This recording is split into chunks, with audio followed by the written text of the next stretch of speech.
Hello friends, good morning. Welcome back to my channel. আমি মাম্পি। আমার Mampi's daily blog চ্যানেলে তোমাদের সবাইকে জানাই অনেক অনেক স্বাগত। তোমরা সবাই কেমন আছো? আশা করছি ভালোই আছো, আর আমিও ভালো আছি। তো দেখো, সকাল সকাল উঠে ঘরদোর সব পরিষ্কার করে গুছিয়ে আমার স্নান করে আগে পুজোটাও দিয়ে নিলাম। তো পুজোটা আগে দিয়ে নিলে একটা সুবিধা হয় কি, আমার আর কোনো তাড়া থাকে না। তারপর যত দেরিতে কাজ করি অসুবিধা হয় না কোনো। তো দেখো, এবার পুজো সেরেই আমি যাব রান্নাঘরে। তো রান্নাঘরে আজকে মাছটা বের করেই আমি তারপর স্নান করতে গেছি, নাহলে মাছের বরফ ছাড়তে অনেক সময় লাগে, লাস্টে গরম জল দিয়ে ছাড়াতে হয়। তো যেহেতু আমি মাছ বের করে রেখে গেছি সেজন্য, আর জলে ভিজিয়ে রেখে গেলে মাছটা সহজেই বরফ ছেড়ে যায়। আর এদিকে দেখো, আজকে রান্না হবে রুই মাছের ঝাল এবং বাটা মাছের ঝাল।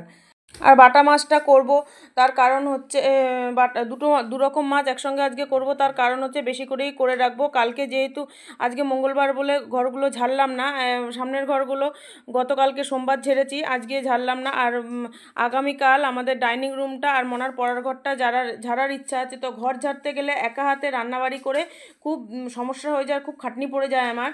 তো সেই জন্যই বেশি করে রান্না করে রাখলাম, যেন কালকে আমাকে রান্নার দিকে তেমন একটা চিন্তা ভাবনা করতে না হয়। মাছের ঝালটা থাকলে একটু ভাত একটা কিছু সিদ্ধ করে নিলেই হয়ে যাবে। তো দেখো, দেখতে দেখতে তোমাদের সঙ্গে গল্প করতে করতে আমার অর্ধেক মাছ ভাজাও হয়ে গেল। ওইদিকে আমার বাটা মাছের মশলাটাও করা হয়ে গেছে। এদিকে ওর বাবা পড়িয়ে চলে এসছে, তো ওর জন্য ওর একটু ঠান্ডা লেগেছে। তোমাদের আমি বলেছি যে শপিং করতে গিয়ে ওই পলিউশন আর গাড়ির হাওয়ায় ওর প্রচণ্ড ঠান্ডা লেগে গেছে। তো সেই জন্য আজকে আর দুধ বা ছানা কোনোটাই খেতে চাইলো না। সেই জন্য একটু আদা দিয়ে একটু লিকার চা করে দিলাম।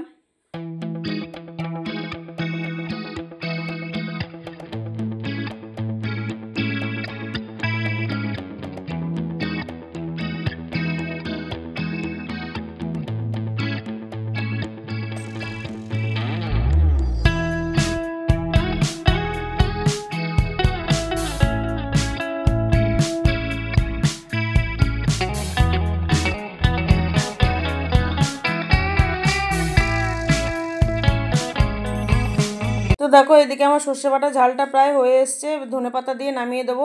আর এদিকে মনা ওর বাবা স্কুল চলে গেছে। তো যেহেতু ওদের স্কুলে 11-12 পরীক্ষা হচ্ছে, সেজন্য মনাদের 4 পিরিয়ডেই ছুটি হয়ে যায়, টিফিন পিরিয়ডে। তো মনাকে দিতে আসে বলে ওর বাবা একেবারে খেয়ে দিয়েই যায়, সেই জন্য টিফিন দেওয়ার তাড়াটা আমার থাকে না।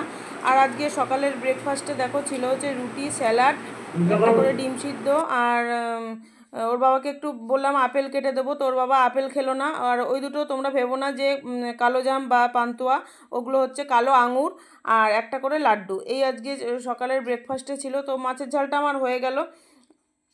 আমার বাটা মাছের ঝাল হয়ে গেছে। আর এদিকে আমি রুই মাছটা ভেজে রেখে দিয়েছি। তো বাটা মাছটা করেছি সর্ষে বাটা দিয়ে, সর্ষে লঙ্কা বাটা দিয়ে। রুই মাছের ঝালটা করব পেঁয়াজ রসুন লঙ্কা বাটা দিয়ে। তো এখানে সব রেডি করে নিয়েছি মশলাটা। এই যে শুকনো লঙ্কা, নিচে রসুন আছে, আর পেঁয়াজ, এটা পেস্ট করে মাখা মাখা করে ঝাল করব রুই মাছের। আর আজকে এই রান্না হবে, 2 রকম মাছ। আর মা কালকে কটা কলমি শাক তুলে দিয়ে গেছে, তো ওই শাকটা একটু ভাজা করব। আর মনা ওর বাবা দুজনেই স্কুল চলে গেছে।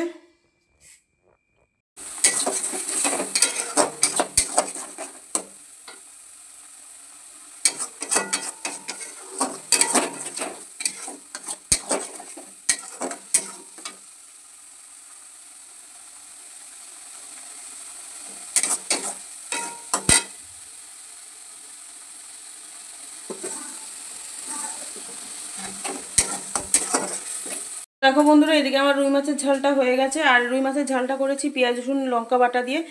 আর এটা তো সর্ষে বাটা দিয়ে করেছি, সর্ষে আর লঙ্কা, কাঁচা লঙ্কা দিয়ে, আর পেঁয়াজ আর কালো জিরা ফোড়ন দিয়েছি। আর নামানোর সময় ধনেপাতা দিয়েছি, ধনেপাতা এটাতেও দিয়েছি। আর এদিকে বসিয়ে দিয়েছি কলমি শাকটা।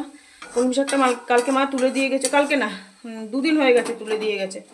তা আজকে ভাবলাম এই কলমি শাকটা বেশি দিন রাখা যায় না ফ্রিজে, হলুদ হলুদ হয়ে যায়। তো ভাবছি যে আজকে না করতে পারলে হয়তো শাকগুলো নষ্ট হয়ে যাবে, সেই জন্য করে ফেললাম। শাক বাছতে অনেকটা সময় লাগে, যদিও মা বেছে বেছেই তোলে, তবুও ঘাস পাতা একটা দুটো থেকেই যায়। ঘাস পাতা থাকে, কাদা থাকে, তারপর পাতায় পোকা ধরা পাতা থাকে। সব বেছে বেছে শাক কাটতে অনেকটা বেলা হয়ে গেল, প্রায় 12টা বাজে এখন। শাকটা ভাজা হলে আমার হয়ে যায়। আর শাকের মধ্যে দিয়েছি পেঁয়াজ রসুন আর কাঁচা লঙ্কা ফোড়নে দিয়েছি, দিয়ে ভাজি। শাকটা ভাজা হলেই আমার রান্নাটা হয়ে যায়, ভাতও হয়ে গেছে। তারপর বাসন মাজবো, রান্নাঘর মুছবো। আজকে প্রচুর জামা কাপড় আছে, জানি না সময় হবে কিনা কাচার। Good afternoon friends. তো দেখো আমার রান্না কমপ্লিট হয়ে গেছে আর এখন ঘড়িতে বাদে পুরো 12:30। ভাতটা এইমাত্র নামালাম, তো খুব গরম। এই যে সাদা ভাত, আর এদিকে দেখো স্যালাড কেটে নিয়েছি। শশা, তো শশাগুলো আজকে বড় বড়ই কেটেছি, আজকে আর গোল গোল করে কাটিনি। শশা, পেঁয়াজ, লেবু আর লঙ্কা। লঙ্কাটা যদি আমিই খাবো, ও মনা বা ওর বাবা কেউই খায় না লঙ্কা। আর এই যে এটা হচ্ছে কলমি শাক ভাজা, এটা একটু কাসুন্দি দিয়ে গরম ভাতে খেতে খুব ভালো লাগে। সর্ষে লঙ্কা বাটা দিয়ে বাটা মাছের ঝাল, আর এটা হচ্ছে পেঁয়াজ, রসুন, শুকনো লঙ্কা দিয়ে বাটা দিয়ে রুই মাছের ঝাল।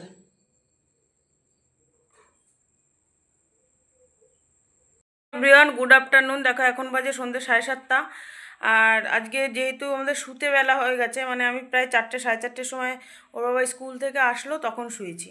এখন মোনাদের টিফিন পিরিয়ডে ছুটি হয়ে যাচ্ছে, যেহেতু 11-12-এর পরীক্ষা চলছে সেই জন্য। কিন্তু ওর বাবা সেই আস্তে আস্তে 4:30ই বাজছে, 4টে 4:30ই বাজছে, কারণ যেহেতু ওদের গাঁট পড়ছে সেই জন্য। তোর বাবা আসলো পর তারপর আমি ঘুমালাম। আর এ দেখো এই জামা প্যান্টগুলো ইস্ত্রি করতে দিয়েছিল, ওগুলো নিয়ে এসছে আজকে ওর বাবা। এখানে আছে মোনার একটা প্যান্ট আছে, আর ওর বাবার একটা জামা, একটা প্যান্ট আছে।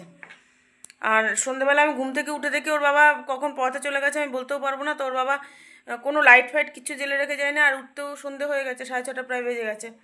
উঠে দেখছি সব ওই দিকের ঘরে শুয়েছি, আর এদিকে এসে দেখছি সব ঘর, ঠাকুর ঘর পুরো ঘুটঘুটে অন্ধকার। তো তাড়াহুড়ো করে লাইটটা জ্বাললাম, লাইটটা জ্বালে মনাকে ডাক দিলাম, মনা উঠে সন্ধে দিল, আমি চা করলাম, চা খেলাম। এখন গিয়ে মনা পড়তে বসেছে।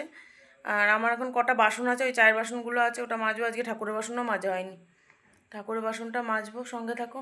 হ্যালো ফ্রেন্ডস, দেখো এখন বাজে রাত্রির প্রায় 9টা। আর দেখো এদিকে আমি চাল ধুয়ে নিয়েছি। তো আজকে আমার সন্ধ্যে থেকে ইচ্ছাই করছে না আটা মাখতে, কেন জানি না। অনেকবার চেষ্টা করলাম রান্নাঘরে এসে জল গরম করে আটার ড্রামটা নিয়ে আটা মাখার, কিন্তু ইচ্ছাই করলো না। আবার সেই আটার ড্রাম জায়গায় রেখে দিলাম। তো ফাইনালি চাল ভিজিয়ে দিয়েছিলাম, আর চালটা ধুয়ে নিলাম, এখনই ভাত বসিয়ে দেবো। আর এদিকে দেখো আলু, কাঁকরোল, বরবটি, কুমড়ো সব কেটে নিয়েছি, এটা ভাজা করব। কারণ রাত্রিবেলা মাছ খেতে মনে হয় তো খাবে, কিন্তু ওর বাবাও খেতে চায় না, আর আমিও খাবো না, শুধু মনাই খাবে। আর যেহেতু আজকে 2 রকম মাছ করেছি, তো মনে হয়তো 1 পিস খাবে। ও খেলেও হয়তো রুই মাছটাই খাবে, বাটা মাছ খাবে না। আর বাকি মাছগুলো ফ্রিজে রেখে দেবো, আর আমরা এই ভাজা দিয়েই ভাত খাবো। এটা ভাজা করবো, আর একটু ডিম ভাজা করব, এই দিয়ে রাত্রিরে খেয়ে নেবো আজকে। আর মাছটা থাকবে, কালকে হয়ে যাবে। কালকে আবার একটু এই ঘরগুলো কালকে ঝাড়বো। সামনের ঘরগুলো ঝেড়েছি, এই ঘরগুলো আগের দিন ঝাড়া হয়নি, বেলা হয়ে গেছিলো বলে। কালকে এই ঘরগুলো ঝাড়বো, এই ঘরটা খাওয়ার ঘরটা, তারপরে এই যে পড়ার ঘরটা, এই 2টো ঘর কালকে ঝাড়বো। ওই ঘরটা এখন অন্ধকার, যেহেতু মনা পড়তে গেছে, তার জন্য। মনা থাকলে ওই ঘরে লাইট জ্বলে। তো চলো আজকে আমি রান্নাটা করি। আর আজকের মতো ভিডিওটা আমি এখানেই শেষ করলাম। সবাই ভালো থেকো, সুস্থ থেকো, টাটা, গুড নাইট।